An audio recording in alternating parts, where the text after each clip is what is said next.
आज हमने बनाए हैं कीमे के रोल। ये देख सकते हो आप, यहाँ पर हो गया है मेरा। यहाँ पर इसमें मैंने कीमा सिर्फ बॉईल किया था, अदरक लहसुन का पेस्ट एंड नमक हल्दी डालकर।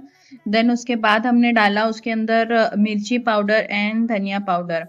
That's all. और ऊपर से मैंने अनियंस एंड कैप्सिकम छोटे छोटे वो करके डाले हैं। ठीक है, इसको बस और कुछ भी नहीं। अब यहाँ पर तहरीन जो है ये बना रही है चीज़ के रोल, ब्रेड चीज़ रोल, जिसमें हमारा मेन इंग्रेडिएंट होगा, किंग इंग्रेडिएंट जिसको बोलते हैं, वो है oregano and this is peri peri masala of ऐसे फूड का। देख सकते हो आप यहाँ पर, ये बहुत ही अमेजिंग इनका पेरी पेरी जो भी मसाले हैं इनके, बहुत टर्किश डेजर्ट वाला बोलो, shahi tikka, kebab roll, everything is amazing amazing. ये डालने के बाद तो टेस्ट ही कुछ मतलब क्या ही बोले हम।